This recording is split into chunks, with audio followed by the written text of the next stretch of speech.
Welcome, studio guests and METV audience, to the Howard Studio Theater at the State College of Florida. My name is Carol Probstfeld, president of SCF, the largest and first institution of public education in this area. As you can see, we're sitting on the stage of the Studio Theater that's set for our newest production starting February 14th called The Uninvited. And I'd like to invite you all to come back and enjoy that production put on by our theater department and starring the students at the State College of Florida and their outstanding faculty.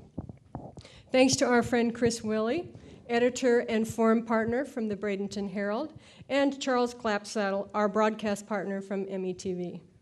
Special welcome to our legislators for coming.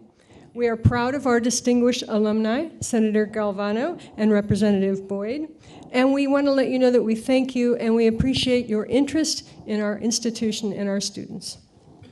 When the Bradenton Herald approached the State College of Florida and asked us if we wanted to be a partner in these community conversations, immediately we said yes, because it was a perfect fit.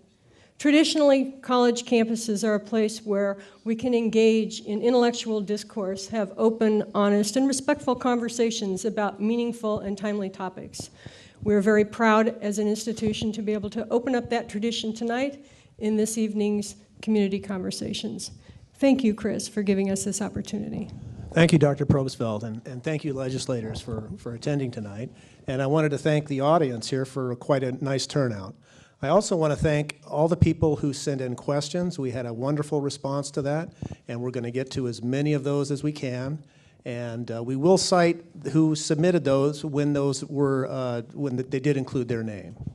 So thanks again, and we're going to get started with talking about some of your committee assignments and your priorities as to those.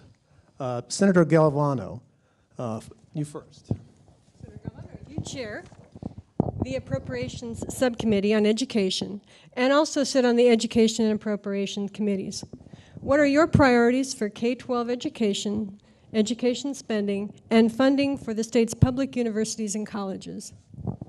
Well, first of all, let me say thank you for hosting this forum.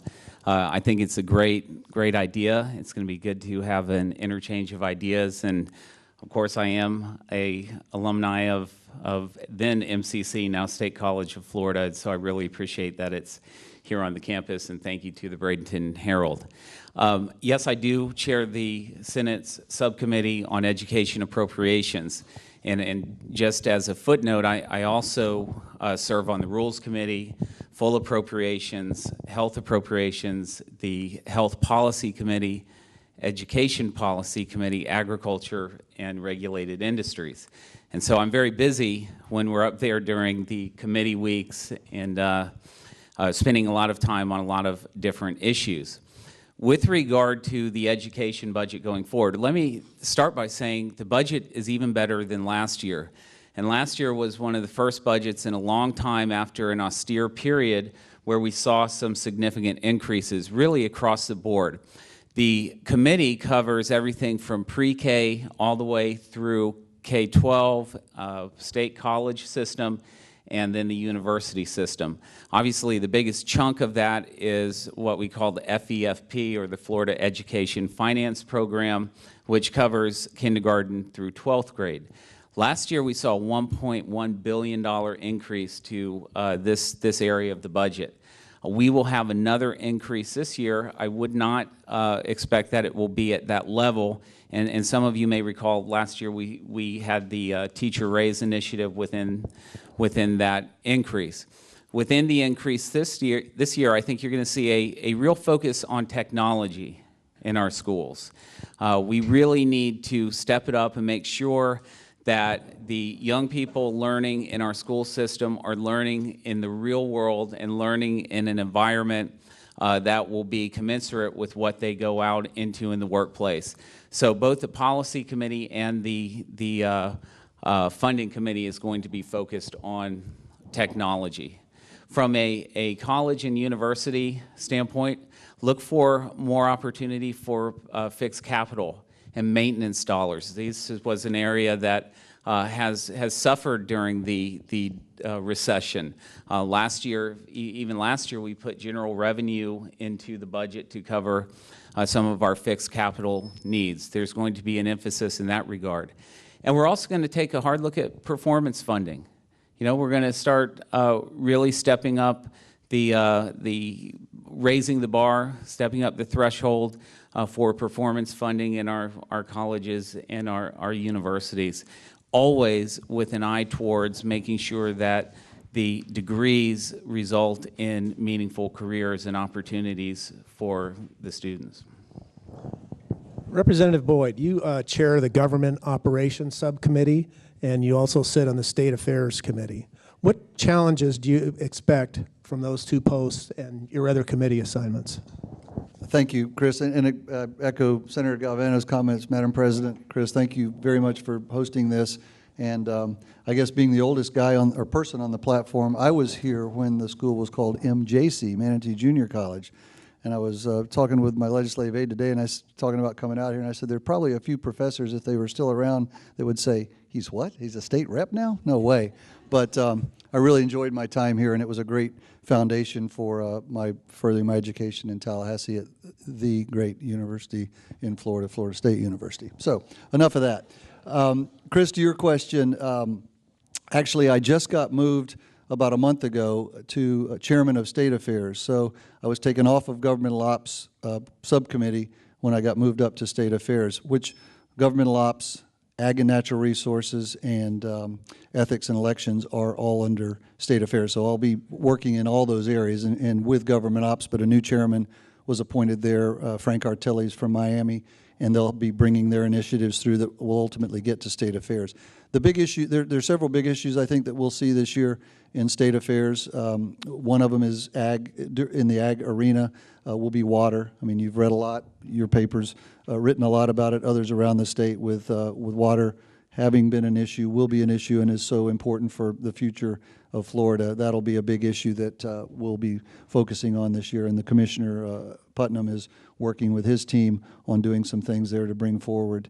Another area that's coming through his arena is a charities bill that I happen to be running with the chairman and with Senator Brandis from the Senate, and that is putting more accountability, more transparency, and more teeth in monitoring charities. You know, we've all read over the past, well, specifically the past year, but beyond that, charities that are out there basically taking advantage of groups like veterans and perhaps teachers and firemen and others, where money is not going to those groups, but it's going to the owners of the charity. Some of them are, you know, giving 2% to charities and taking, you know, 98, 99% for their own pockets. So we're working very hard this year to bring accountability and some transparency and some real teeth to the laws there to get those people out of the system. There's a lot of great charities out there doing a lot of good work. We want to support them and make it, you know, easy for them to do what they do and what they provide to the community, but not allow the crooks to do what they've been doing. So that'll be a big area. So those are a couple of the areas that I see coming through there early on. We're pretty early in the game, as you all know. We go up the first part of February for 3 weeks for committees, and then session, of course, starts in March. So a lot is kind of building up to get ready to start to be heard in committees and the like as things start moving. And we'll talk a little bit more, hopefully, as we move on tonight about some of those other things that we're all going to be working on. But specifically with that committee, that's probably the areas that I see as a lot of focus early on anyway. Representative Stubbe, as Vice Chair of the Health Innovation Subcommittee, what are the priorities that you think you will be addressing this season? Thank you, and thank you to State College of Florida and the Braden Herald for having this forum today. It's great to be able to get together and talk about the issues that are important to both the state and our district. In health innovation, one of the issues, and actually I just got a phone call today that I'll be running one of the committee bills dealing specifically with surgical centers. And you may have seen, I've seen the ads in Tallahassee, I've seen a couple of them here as it relates to the trauma centers across our state. That will also be a piece of legislation that will be coming out of the Health Innovation Subcommittee, specifically dealing with trauma centers in the state of Florida.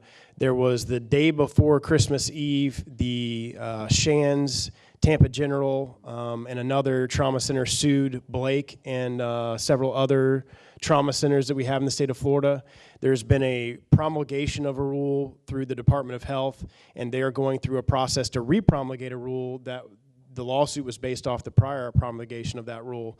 So we were told by the Surgeon General of the state of Florida that by April of this year, the new rule will be promulgated, but we will be addressing the trauma center issue in the legislature this year. And so I think that will be a big issue that comes out of that subcommittee. The other big issue will be dealing with surgical centers. You know, you have a situation where under current Florida law, folks that want to have a surgery that is a little bit more than an outpatient surgery, say a knee replacement or a hip replacement, if they're going to stay more than a 24-hour period or an overnight, then they have to have that surgery at a hospital. There are other states that allow those type of procedures to be performed in a surgical center or in an orthopedics surgery center and get to stay 1 or 2 nights overnight. So that is also an issue that we will be looking at in that subcommittee that I think will really help patients and it will help lower the cost of health insurance across the state. Let me ask a follow-up to that, specifically about Blake. Do you see support in the legislature for allowing those two or three trauma centers to stay in business? Or is there a push by the other hospitals that currently have trauma centers to abolish them? I'll speak for the House, and then I'm sure Senator Galvano can speak for the Senate. From the House perspective, this representative absolutely supports Blake and the other trauma centers in our state, and ensuring that our state has coverage for trauma centers. One of the important things that DOH did in their original rule, with which they promulgated, was to ensure that every region had a trauma center within 100 miles. So that if you were in a car accident on I-75, whether you were not close to Shands or not, there would be a trauma center that would be close by. And Blake, except with the exception of there's one in St. Pete that is also part of the lawsuit, and then Tampa. You know, if you're a little bit south in Sarasota or in Port Charlotte, Blake's the closest trauma center to you. And you can read any articles, you can look at the research. 5 or 10 minutes in a situation like that can mean the difference between life or death. So I absolutely support the trauma centers here at Blake and the other trauma centers. Ocala is another one that has popped up. The House is very much going to do legislation that is going to specifically look at what the rules that were promulgated by DOH, but ensure that the state has coverage for all trauma centers, ensure that the approval process that the trauma centers have to go through, both for a level 1 and a level 2, is appropriate given the circumstances, and ensure that all of our Floridians have the opportunity that if, God forbid, something were to happen and they needed a trauma center, that that would be available to them within a reasonable amount of time. Senator Galvano, your thoughts? Sure, absolutely. Last session, I actually filed an amendment to one of the larger healthcare bills that would have grandfathered in the trauma centers, including Blake Medical Center.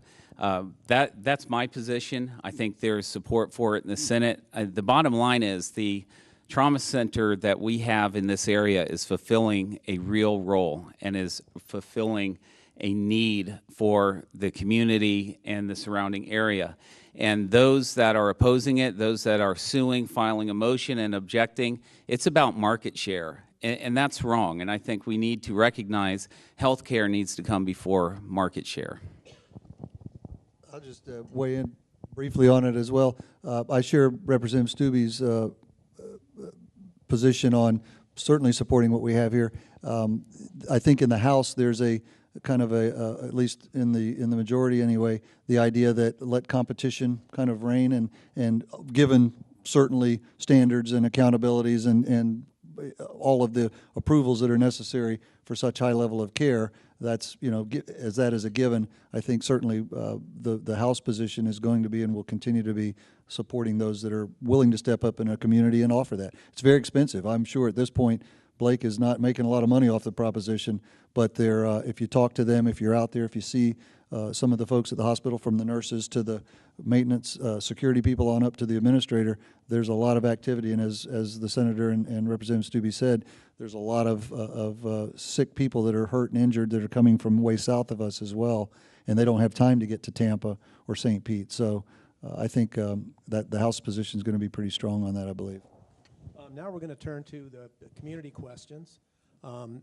This is one about Medicaid expansion, and the Florida House, in particular, Speaker Will Weatherford resists expanding Medicaid to almost 1 million Floridians, even though the state stands to gain $51 billion in federal assistance over the next 10 years. This would not only improve poor people's health, but boost Florida's economy and spare hospitals from writing off expensive care. Last year, the Senate voted overwhelmingly to support Medicaid expansion. The House did not. Do you support Medicaid expansion? And if not, why not? Representative Stubbe. This was a big issue that came up last year. You haven't heard much, at least I haven't heard much on the House side about what there seems to be intent on doing it this year. Let me tell you what the House plan was, because I think it's important for people to understand what the House's plan was. There's a current program right now called the Healthy Families Plan. It was started in 2010 under legislation in 2010. What we did in the House was expand that plan to be able to cover folks that fell between 100% and 136% of the federal poverty level, which would catch the mass majority of the folks that would qualify in the expansion of Medicaid. The concern from the House, at least my concern, and I don't know if Representative Boyne shares this or not, was if we expanded Medicaid in the state, what in several years, after the 3 years, because the program under Obamacare or the Affordable Health Care Act was that they would cover the first 3 years at 90%, but you didn't know what they were going to cover after that. And if you go into the typical model that we have now, it's a 50-50 split. And if you look at the Medicaid rolls, regardless of what you do expanding Medicaid now, they're continuing to increase. So there was concern that how are we as a state going to be able to continue to fund a program that is continuing to grow? So our solution to that was expanding that Healthy Choices, Healthy Family Plan to hit the folks that are between 100% and 136% of the poverty level. And instead of putting them on a government-run Medicaid program, put them on an actual real insurance program. So the thought was, instead of putting them on Medicaid, put them on an actual health care plan, Blue Cross Blue Shield, Aetna. And the other thought process was, let's allow these people to appreciate the health care plans that they are getting. So they were going to have to pay, if they fell within that 100% to 136% of the poverty level, they would pay a $25 per month contribution to their health insurance. So there was some buy-in for them to appreciate the actual good health insurance policy they would get. And that $25 payment, they would go on to an exchange, and those exchanges would be able to get a Blue Cross Blue Shield Aetna type provider.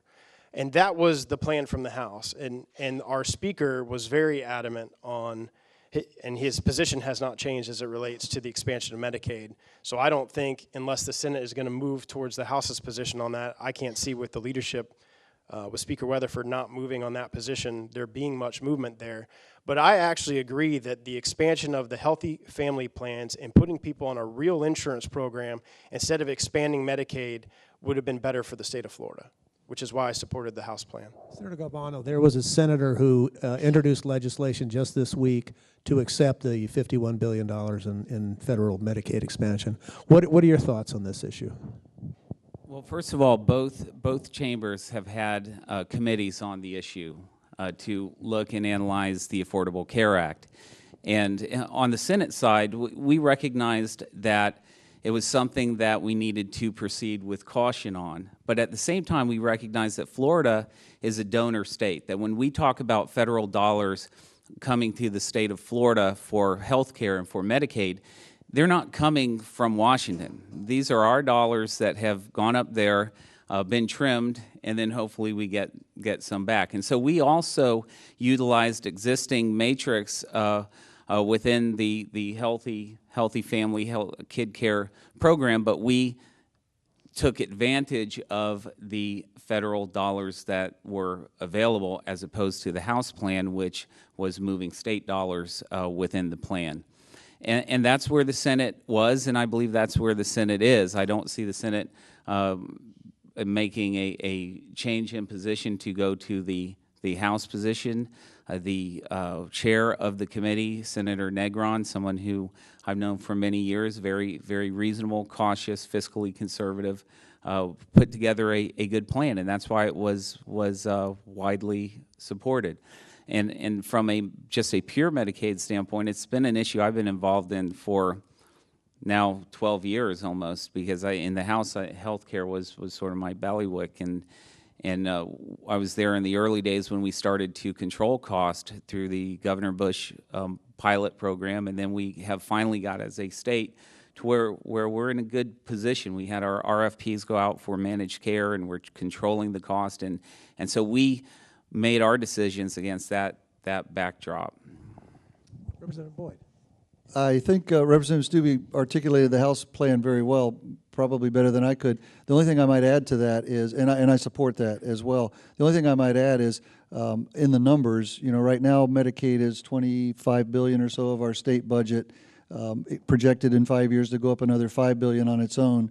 And the real concern on the House was, as Representative Stubbe said, if we get to the point where at some point we have to fund all of that care in our own state budget, it would put a burden on the taxpayers that they just couldn't afford. So with all due respect to our friends in the Senate, who are, Senator Negron, I agree, is one of the brightest, one of the most careful, well thought out senators in that body. With all due respect, I think that was our big concern. All that said, I'm not on the health committee this time, but I know the health committee chairman, Representative Stubbe, I think, is on one of the committees, but the health committee chairman and the speaker have all said, you know, we're going to be open-minded. If there's something that works that Florida can afford, that we think we can live with, we'll look at all options. So I don't doubt that there'll be more conversation as we get back to Tallahassee. I just don't know where that is in the process at this point.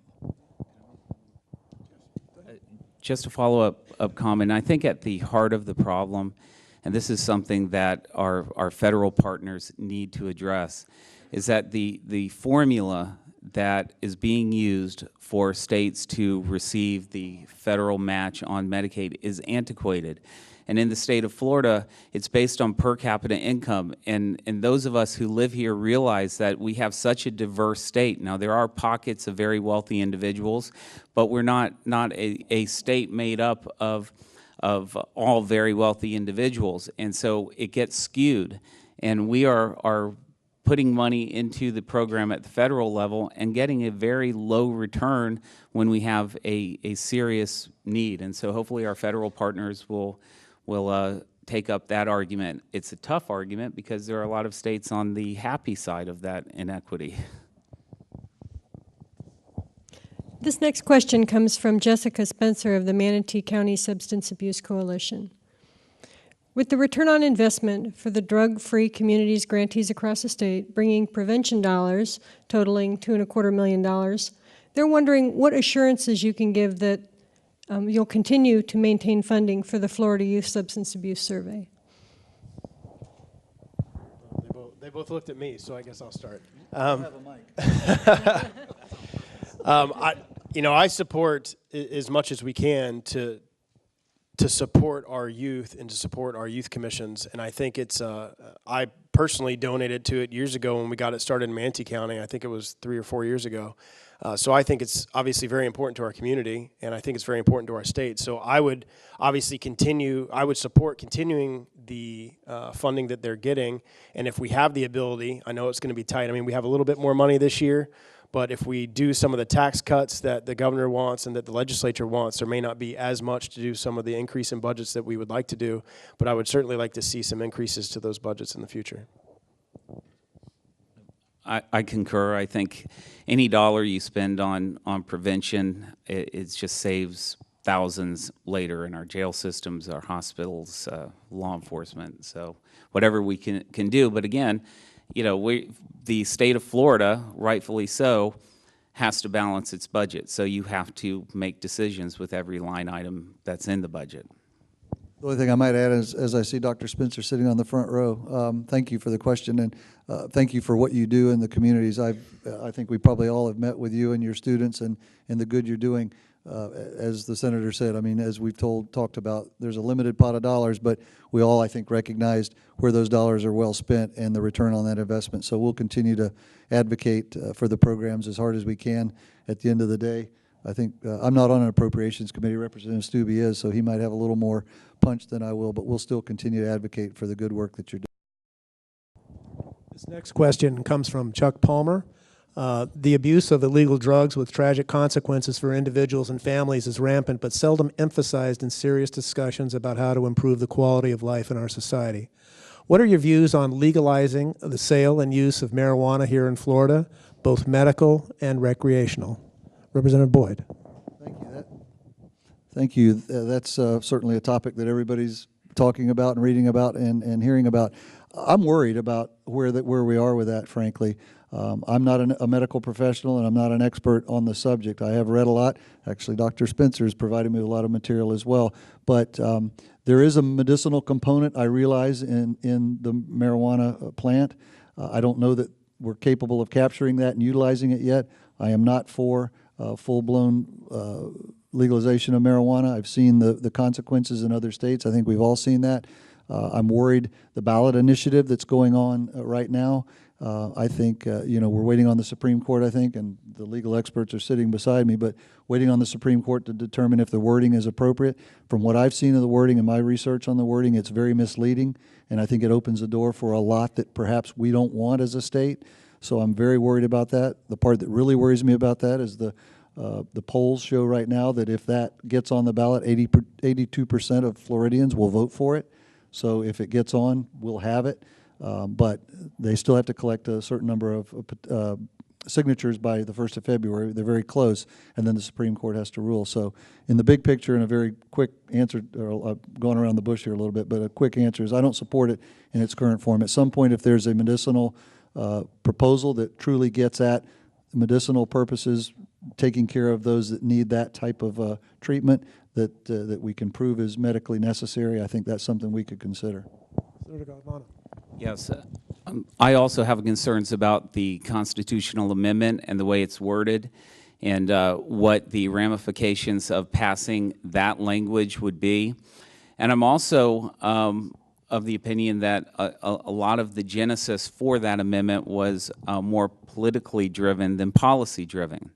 Having said that, this issue is at the forefront, and I think the House committee that took a hard look at it and looked at the medicinal aspects and asked the hard questions was the right way to go. And I would hope that the Senate would do the same thing, because we may find that there is a way to tailor the application to where we could create a better quality of life for children and families who are suffering from certain illnesses, that components or ingredients, for lack of a better word, of the product could aid. But again, we have to be very cautious, and with regard to full recreational use, I do not support that. Representative Stuvey. And you'll hear similar views from me. I think the language on the constitutional amendment, the way it's currently drafted, I think can turn Florida into California, where you have, if you read the language, it's very vague as to what doctor and who doctors can actually prescribe marijuana and what they can prescribe it for in the amendment. And that concerns me, because I don't want to have a state where we have a situation where for any medical purpose that any doctor feels like anybody could take to relieve pain, we're now prescribing marijuana on every street corner for whatever pain every doctor thinks that they could be able to utilize it for. So that concerns me. We just, and Senator Galvano just referred to it, Representative Gates just had a committee hearing in Criminal Justice Subcommittee in the House on specifically what's called and deemed Charlotte's Web, is the children's medicinal marijuana that is being used on some of these children. And I haven't seen the committee, I wasn't in the committee, but I have heard from members of the committee that the testimony was very compelling. And he has said that he is going to craft a committee bill specifically on the Charlotte's Web type medicinal marijuana, which isn't, a smoking type marijuana. It's an actual pill form medicinal marijuana that has a very, very low THC, if any THC at all. And so it takes those other properties that help these children with epilepsy or with these seizures and reduces their amount of seizures. And he has said in his committee that that's something that they're looking at doing. I think in a situation where it's very finely tuned and very, very tailored for what doctors can prescribe this medicine, what patients with what certain illnesses can receive this type of medicine, and then I would support that. But the way that the constitutional amendment is drafted right now, I don't support. I do not support opening it up for recreational use, and I think if we do anything that's medicinal, that it needs to be very finely tuned and tailored in the legislative language to ensure that it's the appropriate type of medicinal marijuana, not a smoking marijuana, but something that is in a pill form that can help these children that are afflicted with these diseases, and it seems to be this is one of the only things that can help them out. So in a very minute, very detailed provision, I would look at those languages similar to what Representative Gates is working on. Senator Galvano, do you also agree with what Stubbe said, that if a law is crafted that is very, very specific, targeting certain illnesses with you know, a lot of limitations, would you support something like that? Yeah, and that's what I mean by tailoring the application, that if we can, by rolling up our sleeves and looking at the issue, get to a point where we have something available that will increase the quality of life without opening the floodgates, then that's the responsible thing to do. But there are a lot of caveats there. I mean, we have all just watched over the last several years as the pill mills became a serious problem in the state of Florida, and these are existing legal drugs that are abused, and so, you know, we're just catching up on that front and examining this other front. But we can't ignore medical science, and if it's there, we need to, it's our responsibility to address it. This next request is from Gail Opper, a member of the Board of Trustees at Trailer Estates. As you know, a glitch in their state-issued charter and a lawsuit combined to remove bingo from Trailer Estates. Bingo that has been played there for more than 40 years. She requests that you please fix the tiny glitch that is preventing our elderly residents from enjoying a Wednesday and Sunday evening out. Sunday for seniors is the loneliest day of the week. But that raises the broader issue of gambling.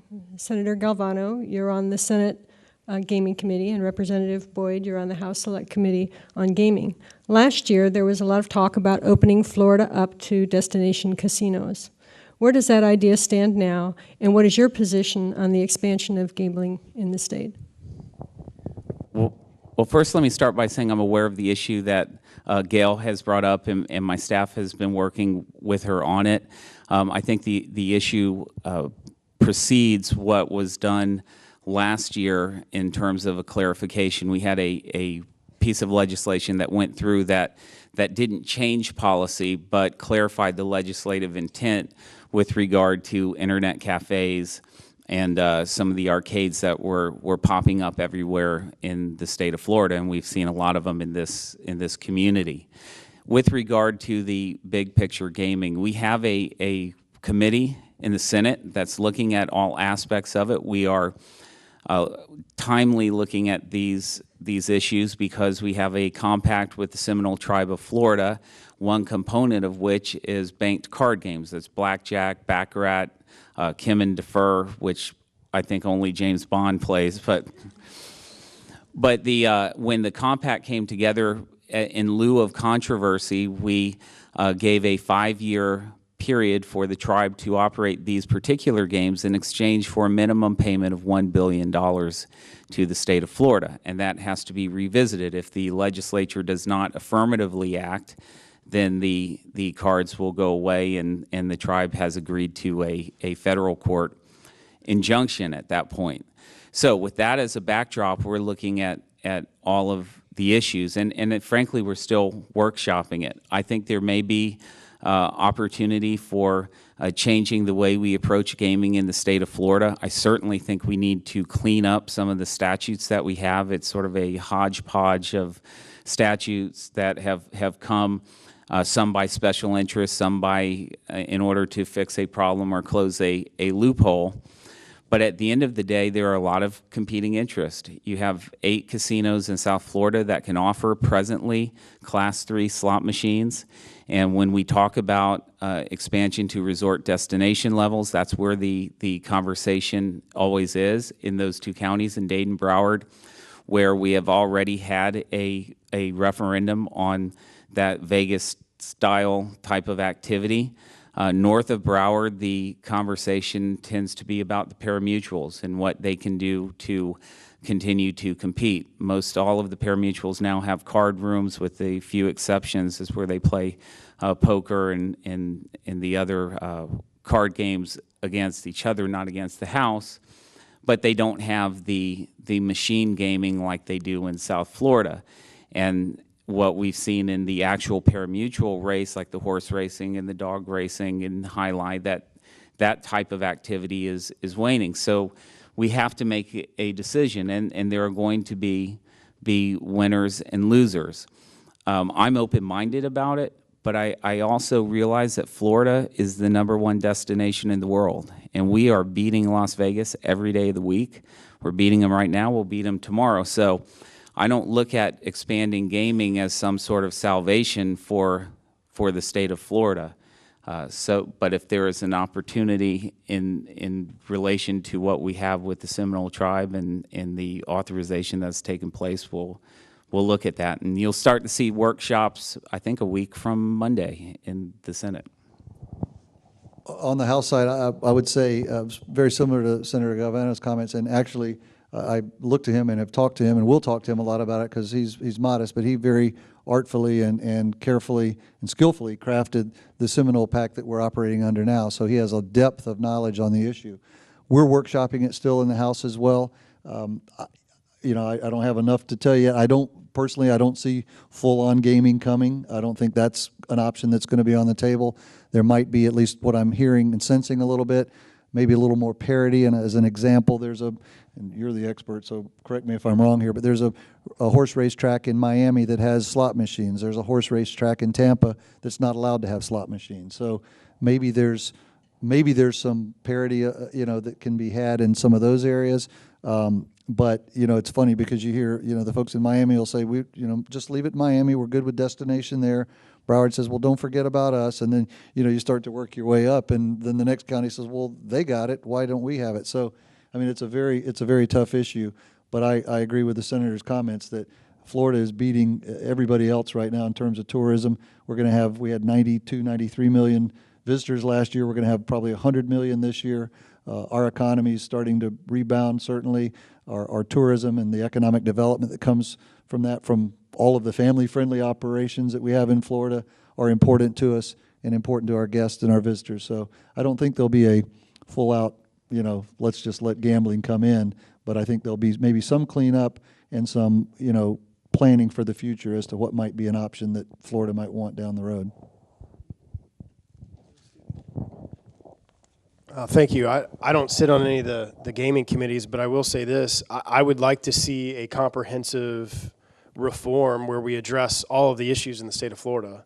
Like Senator Galvano said, there seems to be all these piecemeal, you know, last year we did the internet cafes.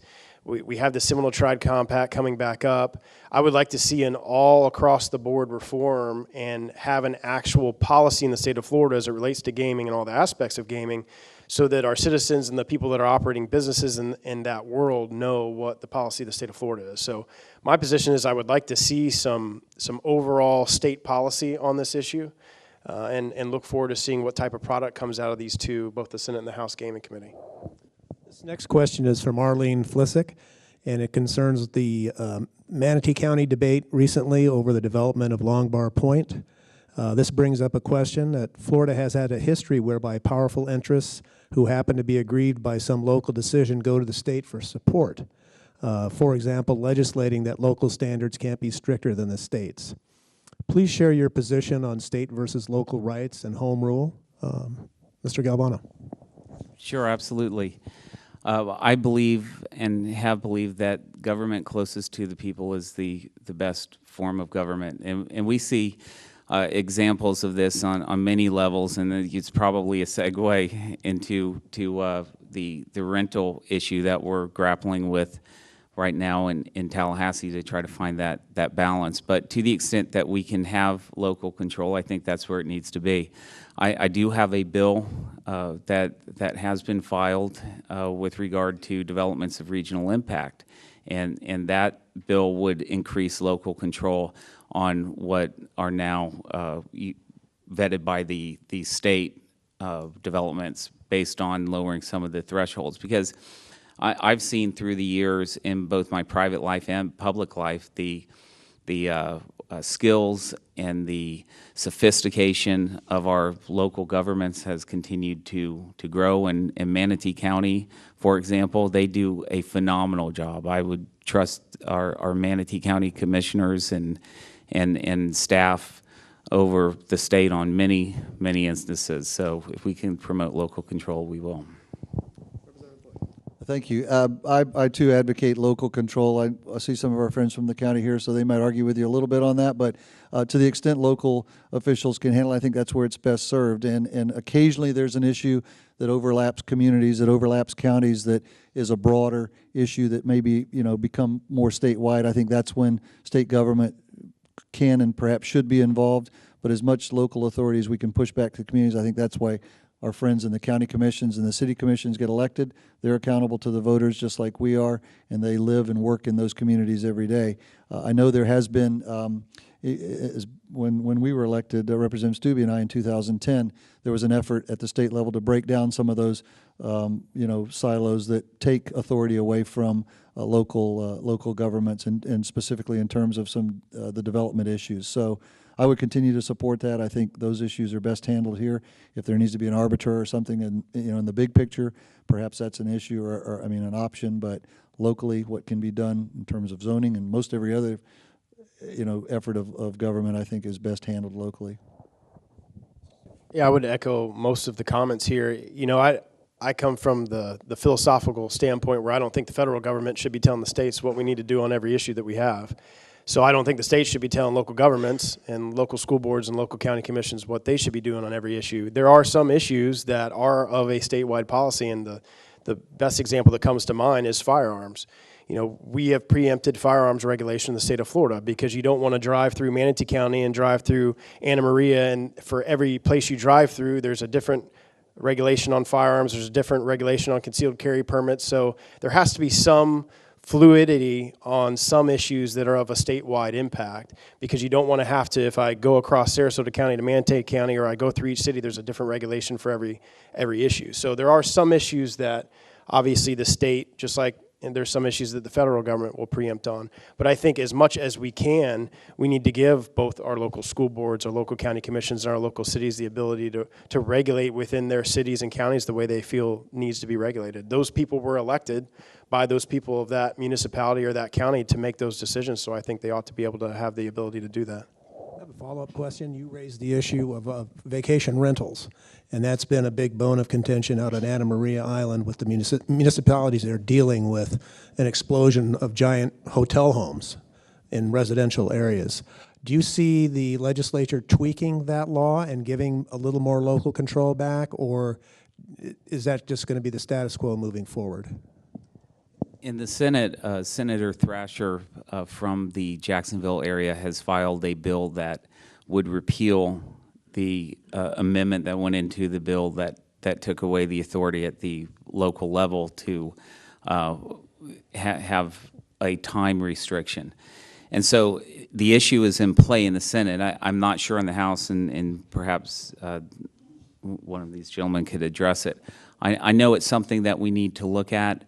We have heard from some business owners on the island and who have concerns about the economics of a repeal, but at the end of the day, it's still local control versus state control, and so that's why the Senate has taken this up and why it is moving in the Senate. Yeah, in the House, Representative Hudson has the House version of the exact same bill. And that bill, I also vice chair Business and Professional Regulation, and that bill's first committee stop is Business and Professional Regulation. I think it's actually going to be up in the next couple of weeks. The agendas haven't come out, but Representative Hudson met with me last week on it. So, I mean, I see both issues. I think there's support in the House for that repeal to move forward. I also think that there are a lot of, we were all at the Manatee County Legislative Delegation meeting where I asked one of the commissioners, if we repeal it, what are you going to do? And we didn't really get a substantive response of what their actions would be if it was repealed. Some of the concerns I've heard in regards to parking, local cities can already regulate parking. And related to noise, local governments can already do ordinances on noise. So I think there's a lot of things that they can do to accomplish some of the goals they may want to accomplish. I do think the bill is, Senator Thrasher is the rules chair in the Senate, so obviously it has some support from leadership there, and it is moving in the House. So we'll be interested to see how that will move across the process and what local governments are going to decide to do once that is repealed. I can't add much, but I would add, as the senator said, I've had a lot of conversations, a lot of calls from business owners and shop owners and restaurant owners and hotel, just lots of businesses on the beach. They say, wait a second now, we depend on tourist traffic out here. That's our livelihood. So it's a very complicated issue, and it's a very sensitive issue. To Representative Stubbe's point on some of the things local governments can do, there were mechanisms in the bill that if there was an ordinance in place that got grandfathered in, unfortunately some had it, some didn't have it, so that was an issue. But then as well, zoning, perhaps some zoning regulations that maybe weren't there could be looked at, and I know there's a few nuances there that would have to be addressed. When we voted on it, I voted on it 2 years ago, right, Greg? It was 2010. It was 92 or 93 in the House. It was 92 or 93 to 16 or 17 in favor of the bill, and it really came down to a property rights issue. Then it was like, why should government be able to tell us as a property owner what we can do with our property, what we can't do? So I had a couple of one gentleman I remember called me from Tampa and said, my sister and I inherited a house from our parents on Anna Marie Island, and the only way we can afford to keep it until we retire and hopefully live there one day is to be able to rent it out. Don't handcuff me that I can't do that. So there's just a lot around that issue that's important to a lot of people. But I get the fact that some of these mega structures have been built and are disturbing neighborhoods and disturbing your lifestyle if you've lived there or you maybe have moved there, that we need to think about as well. To the local government's control of that, I hope they can do it. The bill may not end up the same way it starts, but it might get tweaked along the way. But I think there's probably going to be some movement toward that end at some point. Just one more comment. I think the initial takeaway needs to be that this is how government should work because of concerns that were raised at the local community level, not just by local elected officials, but by citizens. And so now we're back looking at it. And so the discussion has reopened, and that's how government should work. Various forms of human trafficking exist here on the Gulf Coast and throughout Florida. The trafficking involves, for example, abduction of runaway young girls and forcing farm workers who migrate here illegally to function as indentured servants. What are your views on how we can more effectively reduce the incident of human trafficking in Florida?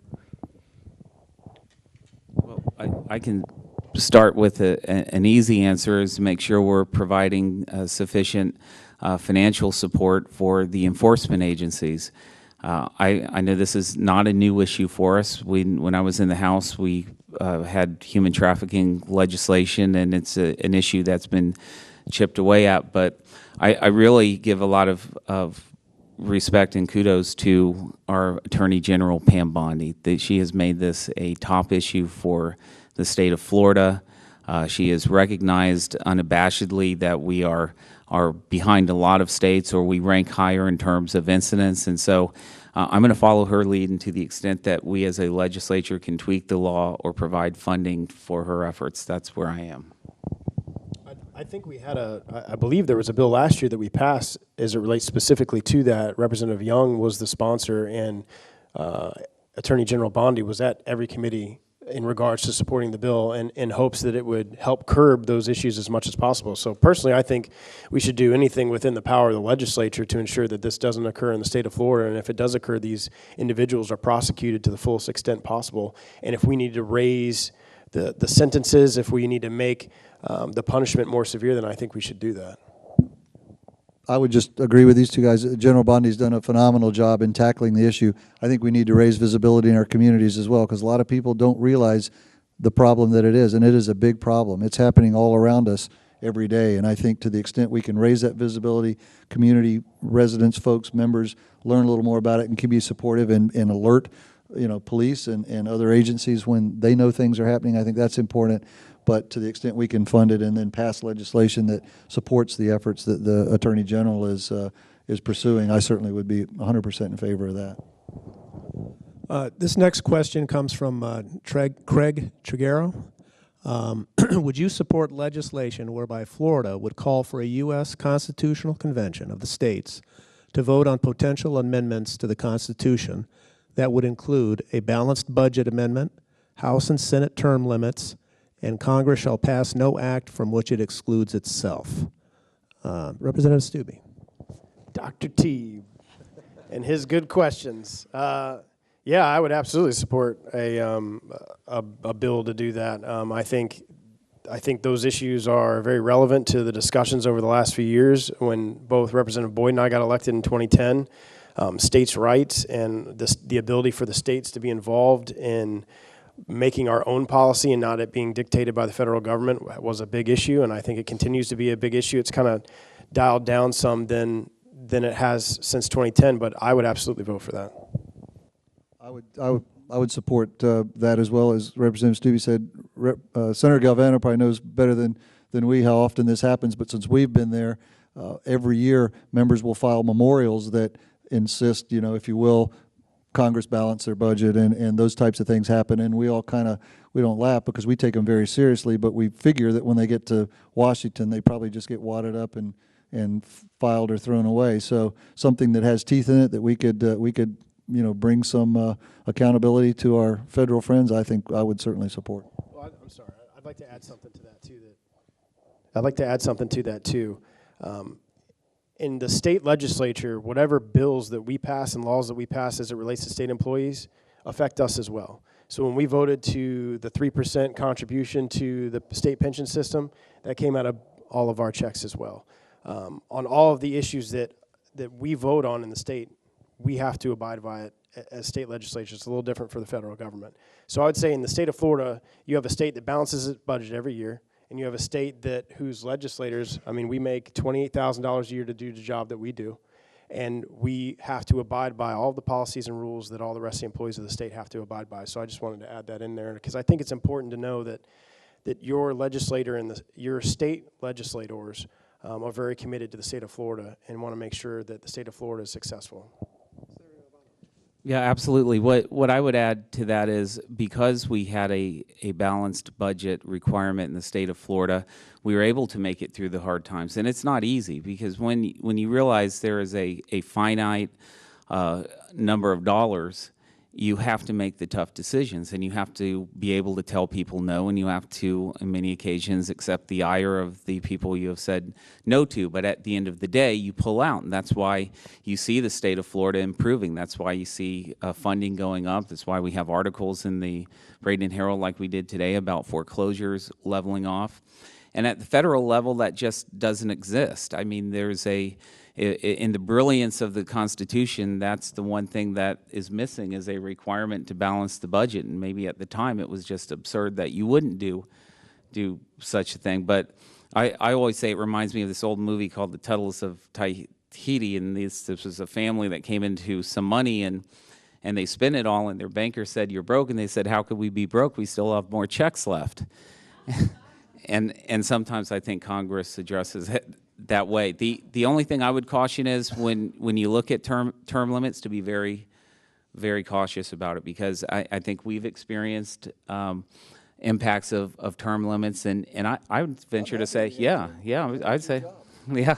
I'd say for the members, it's not about them, and many aspects are positive, but there are certain other aspects for the citizens that may not be as positive as anticipated with term limits. A December 2012 report issued by the National Association of Insurance Commissioners found that Floridians are paying the highest homeowner insurance premiums in the nation, nearly twice the national average. Since the Florida legislature and executive branch combined to regulate the insurance industry here in our state, what specifically can be done to remedy this situation?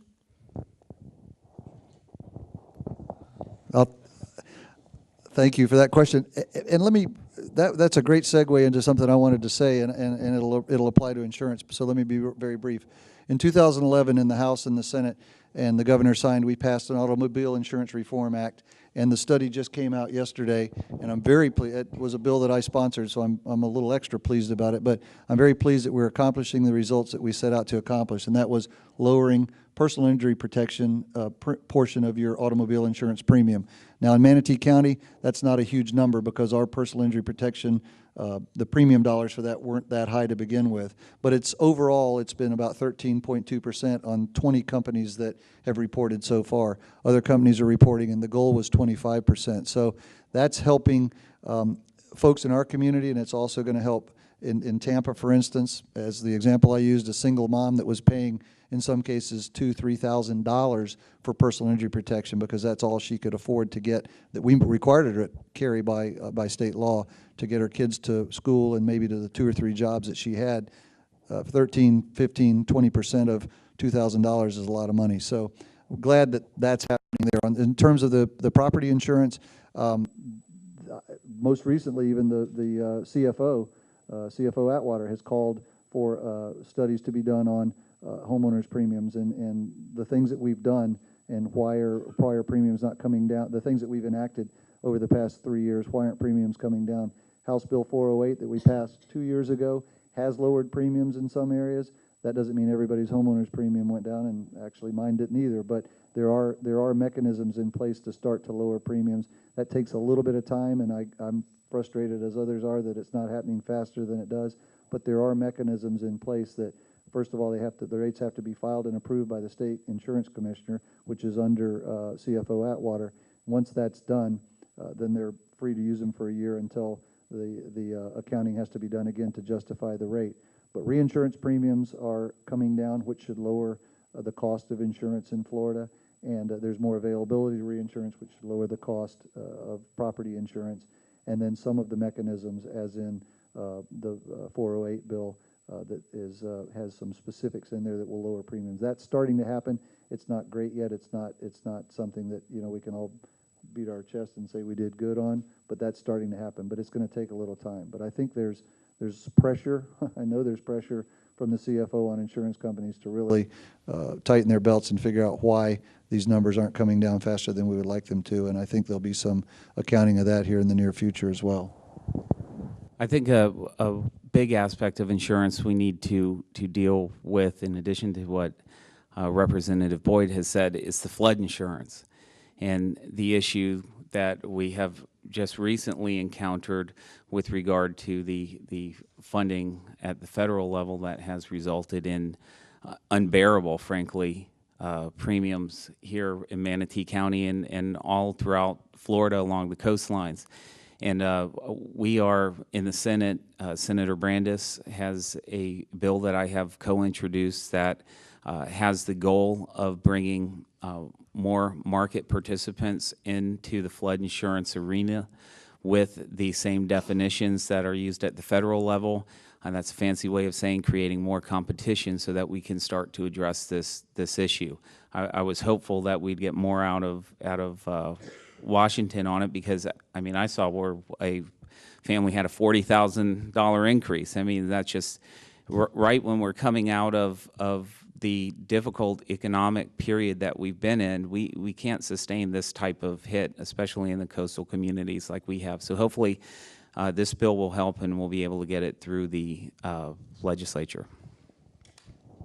Of all the issues that I've had folks talk to me about, and I've had constituents reach out to our office about, it's been either property insurance or flood insurance. And I would love to know the answer to solve all these problems. I think all of us would be able to know what bill we can write and what policy we can put in place to solve this issue, because since Representative Boyd and I have been in the legislature, it's an issue that's continued to increase and increase of the awareness to our citizens and the real money effect that it has had on these families. And I think we really need to figure out what the best policy is for the state of Florida.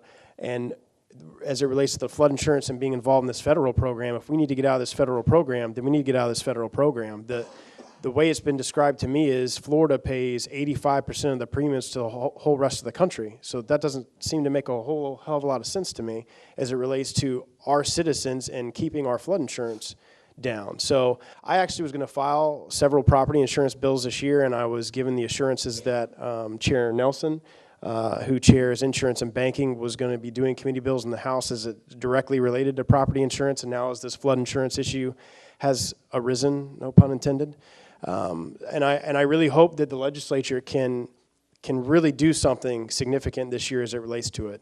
I've contacted CFO Atwater's office after he made some of the remarks that he's made, and I'm willing to help. And if there's any citizens out there, if there's any groups or organizations out there that thinks that they have the answer, please contact us, because it is a very complicated issue.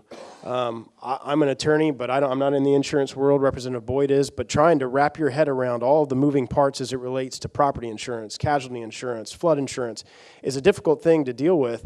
And I think from a policy perspective, we really need to figure it out this year, because there are a lot of big things that are hurting our families in our communities in our state. So I hope with the assurances that I've gotten from some of the leadership, and I know Senator Brandis is working on some issues in the Senate, we can really attack this year and get some real solutions for Floridians. This next question comes from Mark Comerford, and it deals with voting. And he's wondering why the legislature has allowed voting processes to be more difficult and for people to vote instead of supporting processes that would make it easier. While the early voting calendar was partially restored last year, the state still bans voting on the final Sunday before Election Day, which is a very popular day for minority voters heading from church to elections offices. What are your thoughts? Should voting be just as easy as possible, or are there certain restrictions that the state should impose to allegedly prevent something like voter fraud, which has always been alleged but never proven in wide numbers? So, Representative Boyd. I guess I'm the likely one, since that was my bill last year and my committee. But and I would respectfully disagree with our friend that in certain areas of it, I think we have made it easier for people to vote. We certainly want everybody that's entitled to vote to be able to vote. What we did last year with the bill that was passed with nearly, except for one vote, unanimous support in the House was expanded early voting days. We gave supervisors more discretion. We gave supervisors more discretion in terms of locations that they could use. You know, as an example, in Manatee County, our former friend Bob Sweat and now Supervisor Bennett, they could use one place as a result of the law. Now they can add additional early voting locations as a result of the changes we made to the law. So there was a lot of interest in trying to fix some of the problems that may have been created. In terms of the Sunday vote, the state didn't say you can't vote on Sunday. The state gave supervisors discretion. And we had, in my committee, we had a lot of testimony from a lot of supervisors that said, hey, don't hold our feet to the fire on some of these things that we think we can handle better, back to the local control in our communities. And they're elected just like we are in their communities to serve their constituents. And our feeling was a lot of what they said had a lot of merit and made a lot of sense. And ultimately, they're accountable to their voters. And I'll give you the example on the Sunday voting. A lot of supervisors said, we use Sunday because it's not a busy day for us voting-wise. We use Sunday to kind of ramp up for Tuesday. We get our racks together, we get our ballots together, our people get kind of organized, and it's a day for us to prepare for Tuesday. The gentleman from, I think it was either Clay or Baker County, there's 150 or 125,000 people in the county, and he said, we don't need all those days for voting. You know, we don't make us do it because it's going to cost us money. The taxpayers are going to have to pay for days that we really don't need. So what we tried to do in expanding the sites, expanding the days at a discretion basis on the Sunday and the like, give supervisors the ability to make decisions that would serve their communities better. So I know we improved the system. I think we've improved it in terms of flexibility and also in terms of supervisors' discretion in what they think will serve their communities better. So I think this last election was a good example of some improvements, but I think as we go forward, certainly in Manatee and Sarasota County in our districts, you'll see a lot of improvement. I would agree, and I think every member of the House and Senate agreed that Florida has had a less than stellar history when it has come to voting. I even remember my very first election. I thought it was finally over and the polls were open for another 2 hours because of problems in South Florida. But that's why this issue was front and center very early last session. And Representative Boyd really took the helm on this issue along with Senator Latvala in the Senate, and it was the very first thing we addressed. And I would have to agree. I think the work with Representative Boyd, maybe that's a precursor, but that good work was done, improvements were made, and I was pleased to support what was done. But it has to be a work in progress. We can't just say we're finished, and if we see that there are issues, we need to continue to address them. Yeah, I think they've said everything very well, and Representative Boyd handled those issues in that committee very well, and had bipartisan support on all of the bills and issues that he dealt with in that committee to show you, one, his ability as a chairman to be able to bring everybody to the table and come up to a good solution, and two, that the changes that were made last year were widely supported throughout both sides of the aisle and everybody in the House and the Senate. So I think we're making very important strides of the direction that we need to go as a state. And I think there's a balance you have to strike as to preventing fraud on, and the way it's been explained to me is most of the fraud occurs on the absentee ballots, and being able to also ensure that, you know, one, the people that are supposed to be voting are voting, but ensuring that it's accessible as much as you can to the people that vote. And I think that's very important. And we've pushed a lot of that decision-making down to the local level to those supervisors to be able to make those decisions as what's best for that county. So I think we're certainly making steps in the right direction. If I could just add one brief thing, I think Senator Galvin at the end said, and I want to make sure I reiterate that point, it is a work in progress. I wouldn't at all suggest that we chaired the committee, we got a bill through, and that was the end-all be-all. In fact, our friend Representative Pasadomo is chairing that committee this year, and there's already a few proposals before her committee to tweak the law that we did a little bit to make it better. So it's always a work in progress. I think we did a good job, but I think we got, we could improve. This next question comes from Kathleen Richardson. In July of 2013, a Bradenton Herald article stated that the Bradenton, Sarasota, Northport metro area became the third worst foreclosure market in the United States. As legislators in our county, what are your plans, if any, in 2014 to promote assistance to homeowners who, through no fault of their own, find themselves facing potential foreclosure? Well, did you? I can start. 2 years ago, I co-sponsored the mortgage foreclosure bill with Representative Pasadomo. I'm trying to think, it was 2 years ago, 3 years ago, and then last year, 2 years ago, it passed, which addressed a lot of the backlog issues that we had with our foreclosures. And then there was a settlement with all of the big banks that last year we appropriated out of the House and the Senate. AG Bondi was very much involved in that appropriation, and a lot of that money went to programs specifically allocated for people that have lost their homes. So I think we did a lot last year and the year before directly as it relates to foreclosures. There was an article in the paper today about how it's starting to slow down a lot. I practice a lot in this field, and there's a lot of issues that go into it, both on the bank side and the attorney side that represent the banks, and whether the defendants, most of these cases that I go to, I have a trial tomorrow morning on a foreclosure case, and most of these cases that I go to, the defendants don't even show, and it's a default type scenario. So it's just the paperwork that needs to get put into process, and that was one of the things that we did in the bill 2 years ago that passed, was to ensure and require by law that the bank that is foreclosing has to have all of the necessary documents at the time of filing the complaint. The allongs, the assignments, the note, whatever it is that would give them the right legally to foreclose on that piece of property, it had to be filed at the time of filing. And I think that has actually kind of slowed the process now, because the banks are actually spending the time they need, and the attorneys for the banks are spending the time they need to make sure that they're complying with that statute that we passed last year, the year before, as it relates to all of the information they need to be filed. So I think the legislature has stayed pretty much in front of this issue, both from an appropriation standpoint from the settlement money we got last year, and from from a policy standpoint, and trying to craft policy that will help ease the backlogs in this area and the rest of the state. I would agree with Representative Stubbe that the legislature has taken proactive steps in this regard, and as he says, stayed ahead of the issue.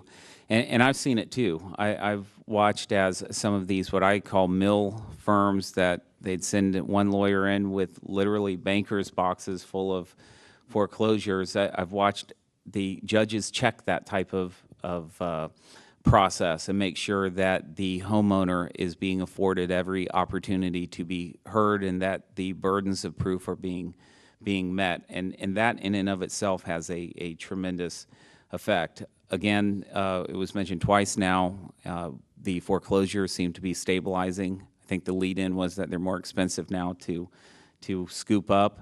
And a lot of that has to do also with the economy and the way that we've stayed the course in the state of Florida. We've made the tough decisions. Jobs are coming back, and you could just drive around this community, drive Manatee Avenue.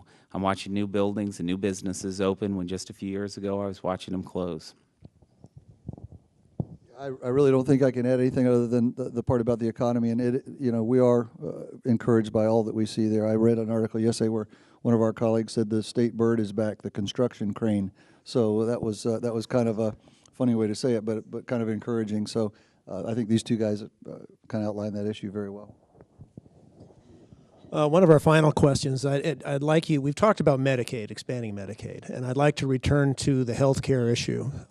What are your priorities in both physical and mental health care programs for the state? Do you have any initiatives or priorities that you are going to be pursuing? Senator Galvano. Yes, I think first and foremost, access is going to be, in both chambers, a primary issue. We are looking at telemedicine like it's never been looked at before as an opportunity to help meet some of the needs and to make sure that we are having access to quality medicine. We've seen some big shifts in healthcare over the years. For example, primary care physicians are becoming a rarity, and you have less and less individuals wanting to get into that market. We touched on the trauma center issue. That's front and center for me personally, especially with what this community may face if it's not handled correctly. I also think we need, from an education standpoint, to continue to support the schools that are bringing individuals to the state who become physicians and have residency programs. I give a lot of kudos to Manatee Memorial Hospital, Blake Medical Center, and the way that they've embraced Lake Erie College of Osteopathic Medicine that is here and now has expanded to pharmacy and dental. And then with regard to mental health, that's an issue we have to continue to, am I getting the time or the music? So it's an issue that we have to continue to work on. We could have done a lot better on that issue by now. I know I tried back in the day in the House when Justice Lewis, I believe, who led the committee, and then Judge Leifman, and we tried to move the way we addressed mental health care in the state of Florida, and so far we've only taken baby steps, so it will continue to be a priority for me. Thank you, and a very important issue. Specifically to your question, I don't have any initiatives that I'm sponsoring. I've got a couple other bills. If we have time, I'd be happy to talk about what I'm working on, but I too support the areas that Senator Galvano has mentioned. And I know last year, with respect to mental health in particular, we were able to get some additional funding in some areas. So that's a big area of a big issue for our communities, as it is for many communities around the state. But the health care arena is very important to not just our part of the state, but we do have a large population of elderly citizens that depend on that, and I will certainly support, as it comes through the body, anything that's good for the community and good for the members of the community that need those types of services. I really think that we need to increase as much as possible funding to mental health and mental health facilities and prevention type issues in our healthcare industry. If you look at the numbers, and Mary Ruiz will be happy to give you all the numbers and statistics, but I think Florida ranks 48th or 49th in mental health funding, and that is very disturbing to me as both a legislator and someone with a family in law enforcement. If these folks can't get the treatment that they need at the time they need it, they don't end up at the hospital, they end up in our jails, and they're not getting the treatment that they need to get. And then we as a taxpayers and as a tax base are paying more for the treatment of these individuals if they end up in the justice system than they would if they ended up where they need to be in the mental health system and getting the treatment that they need. And so I think we really need to, the first 4 years that Representative Boyd and I were in the legislature, the first 2 years we had to cut $6 billion from the budget. last year it was kind of flat, if you will, but this is really the first time since Boyd and I have been in the legislature that we actually have a little bit of money to deal with. And I think it's important as the economy grows, I would love to put more funding of the additional amount of funding that we have this year in the budget into mental health funding, because I think being 48th or 49th out of the country on this issue, I think is very poor and reflects very poorly on our state. And I think not only that, but as this economy grows and Florida continues to grow, which all the numbers that I'm seeing, and you just, like Senator Galvano said, you drive through the community, you can feel it, you can see that the economy is coming back. I really think we need to focus on these future years as we do have more money in the budget, ensuring that we make a priority to put more money into the mental health funding. Okay, I think this is our last question. It comes to us from Sharon Reuter, RN, with the Florida Emergency Nurses Association in Bradenton. And she states that Florida addresses child safety in motor vehicles by requiring child safety restraint devices for children up to the age of 3. In previous years, bills have been introduced in the House and Senate that would require the use of booster seats for children up to 7 years old. In the past, Representative Boyd, Representative Stubbe, and Senator Galvano have supported child safety bills, and she would like to thank you for that support. Due to the efforts of the Florida Booster Seat Coalition, in the 2012 session, 85 out of 120 House members signed on as co-sponsors of the child safety bill. However, as in previous years, the bill was held up in committee and never made it to the floor for a vote. Her questions are, why do you think previous attempts to pass this legislation have failed? What are the chances of passing House Bill 225 and Senate Bill 454 or Senate Bill 518 this session? And do you have any specific suggestions to improve the chances that these bills will get to the floor for a vote this year? Sure. As she stated in her question, I think I've co-sponsored that bill every single year it's been in the legislature. And if I haven't co-sponsored it this year, I will. You know, we're still kind of early in looking at bills that we co-sponsor, but I'd be happy to co-sponsor it again. I can't answer the question as to why, you know, it hasn't made it through the process. I would certainly support it in any committee that it would come through, and I would certainly support it on the House floor. I think it was, well, like they said, it was like 85 members last year that co-sponsored it. So obviously, there's certain people in leadership that have an issue with it some way, shape, or form, which is why it hasn't gotten to the point where we can take a vote on it on the floor. I don't know what those issues are, but I certainly personally would support it if I had to vote on it.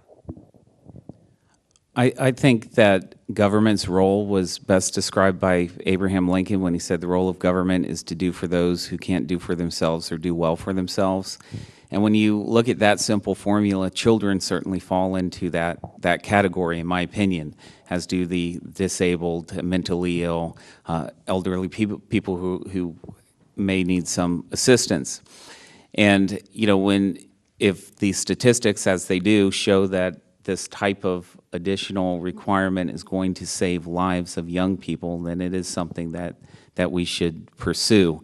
I think where you have the challenge is there's always a caution about how much government should be in our lives and what government should be telling us. I mean, the motorcycle helmet law on repeal was a perfect example. And so, you know, rightfully so, we have people who are very cautious about that. I'm cautious about it myself, but this one seems like a good idea. I know I kept my kids way beyond 7, and that now they drive me around.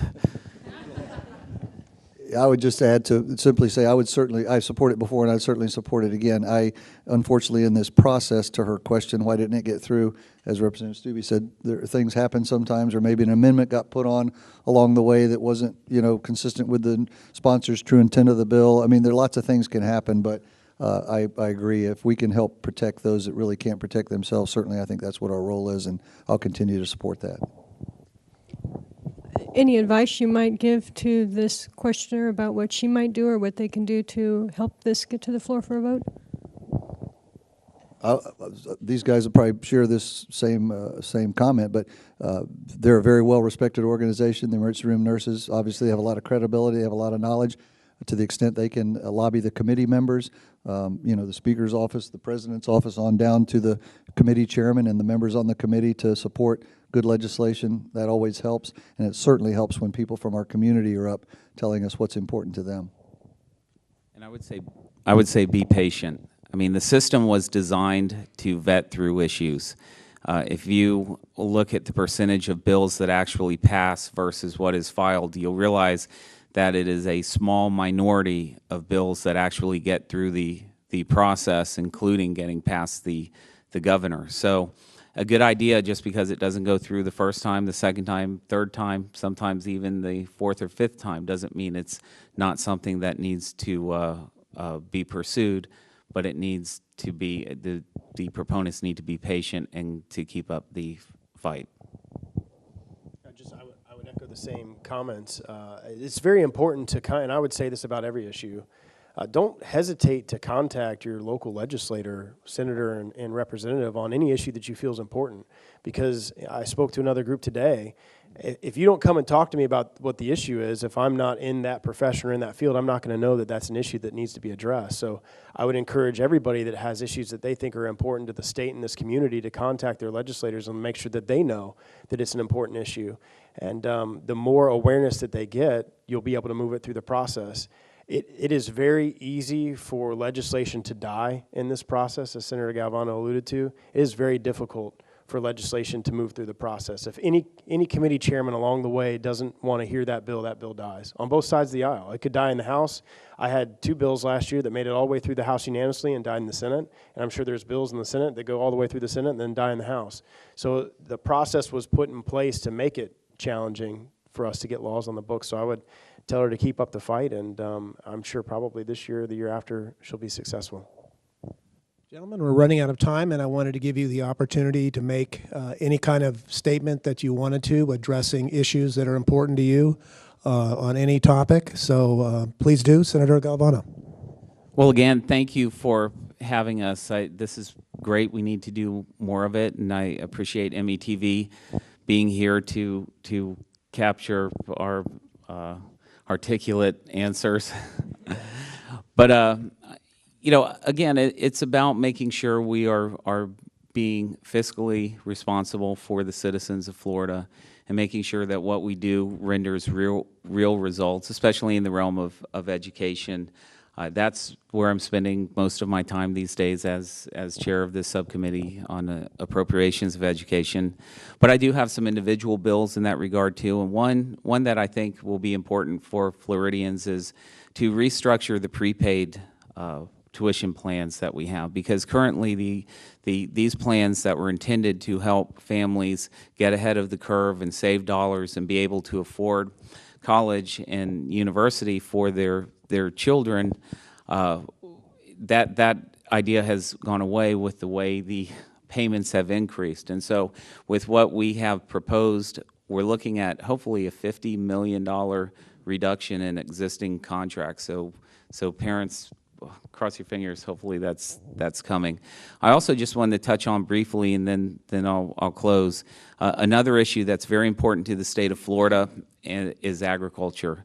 And we have some real battles right now with citrus greening and other issues facing our agricultural community. And sometimes being on the coast, we forget that there is a spine that goes through the state that is agriculture, and it has sustained us since the beginning of our statehood and continues to. And so as Manatee County has a rich agricultural history, we need to continue to focus on that. And so I'll be making a big push for research and development on the citrus greening and make sure we're addressing those issues. But it's a honor to represent District 26 in the Senate. It's a honor to call Manatee County my home, and I look forward to my continued work with all of you. Representative Boyd. Thank you, and thanks again as well for hosting us tonight, and thank all of you for coming. It's a cold night, and you probably had something better you might have been able to do, but you're here and you care, and we appreciate that very much. I just want to tell you, I'm just so privileged to work with a great delegation, with Senator Galvano, Representative Stubbe. They care about their communities. They're working hard every day to do the right thing. We don't always agree on everything. We don't always agree on everything, but we're trying to do the right job for our communities and trying to do what's important to you. So thank you for giving us that opportunity. One thing that I'm working on, the senator stole a little bit off my play sheet on the ag, that under my purview of state affairs is a very important issue, and we're going to be partnering with the Senate to work hard on that issue. Citrus greening is just a huge problem and could devastate our citrus crop for the future if we don't deal with it and don't deal with it efficiently and very quickly. One other thing that I'm working on, in addition to what I talked about through the state attorney's office and some domestic violence advocates, we're working on a bill that would allow, in a real simple form, a victim of domestic violence that has given a report when the police come, and then under intimidation or threat or whatever later on recants their story because they're scared, you know, something might further happen to them or their income's going to be cut off or whatever. This would allow the police report that's given at the outset of the incident to be used in court and testimony. So that will give victims, I think, a little more protection, a little more of a leg to stand on as their case may or may not move through the system. So I'm excited, really very happy to work on that, and excited about the outcome of that will give victims just a lot more protection in our system. So again, we're here to serve, and certainly if you haven't heard what you wanted to tonight and you have other questions, we'd be happy to hear from you at our offices or any time that's convenient for you. We'd love to talk with you. So thank you again for hosting this. Representative Stuckey. Thank you, and I want to thank the State College of Florida and the Bradenton Herald for this opportunity. I think this is great, and I think we should, this is the first time we've ever done something like this where we get to sit up here and talk about things that we're working on and answer questions from those in the district, and I think we need to do this more often, maybe even later as we get closer to session, so we've got more updated information about what our bills are. I'm working on several bills this year, but I think this is great to get information to the community, allow the community to ask us questions. And it's a true honor and a privilege to serve in the legislature, and I want to thank the citizens of District 73 for giving me the opportunity. I take this job extremely seriously, and when I say, and I have said previously today, if you have questions or concerns or issues that concern you or affect your business or affect your family, then don't hesitate to contact us. That's what we're here for. That's why we all got elected to do what we do, and that's why we enjoy doing what we do, to be able to help as many people in this state as we can and be able to help people in our community. So please don't ever hesitate to contact us if there's issues that we can help you with. And thank you very much for this opportunity, and thank you all for being here today. Thank you, gentlemen, for your thoughts, and thank you, audience. We've got quite a nice turnout on a cold night, and we appreciate it very much. And we also want to thank METV for filming this. They are going to be showing it at later dates, and you can find the schedule on the METV's website and in the Bradenton Herald. And I also want to thank Dr. Probstfeld and State College of Florida for partnering on this. I think it's been a tremendous evening, and we appreciate it very much. Thank you. Thank you.